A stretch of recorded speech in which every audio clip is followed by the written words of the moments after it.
Right, hey guys, how you doing?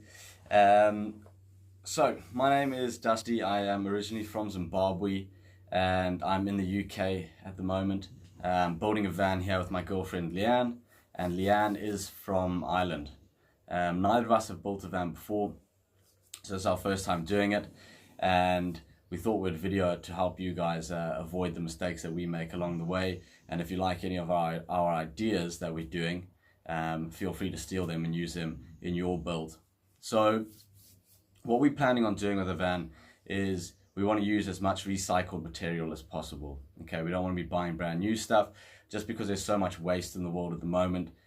We thought it would be a good idea to try and do something with recycled material and show you that it is possible to use secondhand things and get a nice finish at the end of it.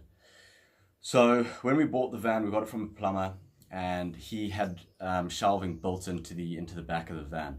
Now we've kept all of the wood that came out from those shelves, as well as all the screws that we could reuse as well.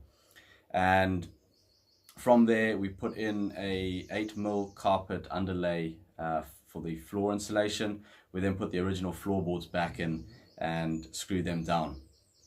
And then we got some second-hand insulation that we found on Facebook Marketplace. Now, it's not second-hand as in he's already used it and then given it to us. It was leftover stuff from a previous job. So it's not brand new, but it's not, it hasn't been used before. And the fiberglass is a glass fiber insulation. Sorry, the insulation is a glass fiber insulation. And it is horrible stuff to work with. You're so itchy by the end of the day. And yeah, it's an absolute nightmare when you're cutting it. If you're not wearing a mask, to try and breathe when you're in the van with those fibers floating around, it's an absolute nightmare. And originally when we started the build, we weren't planning on using a moisture barrier inside the van. But after having worked with that glass fiber and seeing how hard it is to breathe and how horrible those fibers are to have around you, we've decided to put in a moisture barrier just to try and contain that insulation from getting into the living space. So we've got that in the van at the moment. Okay, the plastic lining's in there, and the next step is to put in the walls. Now for the walls, we're going to recycle the original walls that were in the van, and it's a 3mm ply that we're going to be using. Now most people are using a 9mm ply for the wall, but again, we're using second-hand material as much as possible, so we're going to use the original walls that were there. The 3mm ply, we're going to screw it onto the battening that we have put onto the ribs in the main structure of the van, and then we're going to paint it with a whitewash once those are all installed. Now, when we build the internal structures of the van, so the kitchen counter, the seats, the bed frame, all that sort of stuff, instead of tying onto the ribs and onto the walls of the van, we're going to tie it to the floor. So in the future, after having lived in it, if there's things we don't like about the van, we're able to take the insides out, basically gut the van, but still have that shell intact, rather than screwing onto the ribs in the van and the walls and things like that.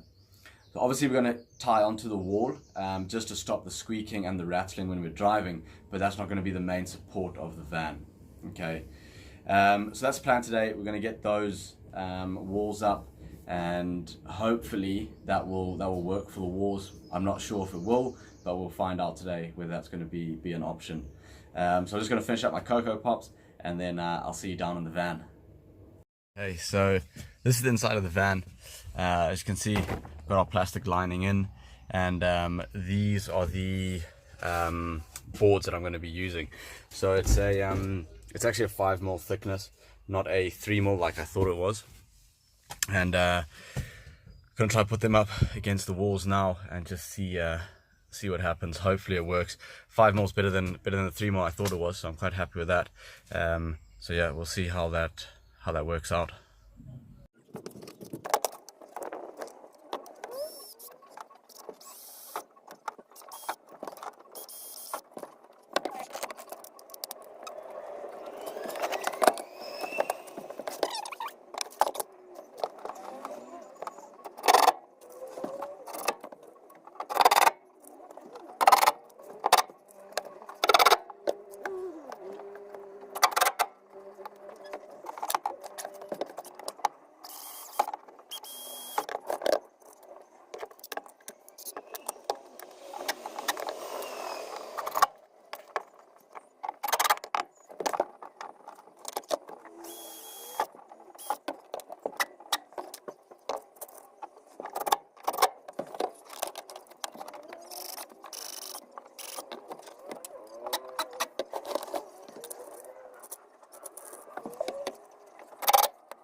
All right, hey guys.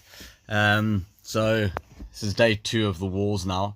Finally got them up.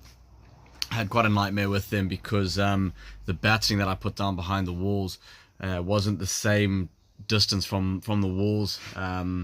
So when I tied the actual wall onto it, it was all like warped and everything like that.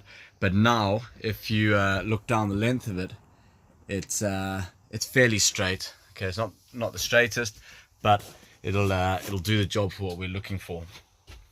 So the walls are all in, and all the wires are through the walls. And then what we've got down on the floor now is I've done the boxes over the wheel arches. They're all packed with insulation and wrapped with sound deadening as well. So that's that done, and then I've picked up some tongue and groove cladding. It's actually flooring, and what we're going to do is we're going to use that on the roof for the ceiling. But it's second-hand stuff. We got it off Facebook Marketplace for free. So again, keeping in theme with our second-hand stuff. And yeah, so let me just show you quickly what you're looking at. So that's there. These are the boxes that we got in today. One on that side as well, and then all the tongue and groove stuff here. So yeah, that's the next job for tomorrow. We'll start on the roof. So we'll hopefully try and film that one. I absolutely hate filming myself, so we'll see how that goes. All right, but we'll see you in the next one. Cheers, guys.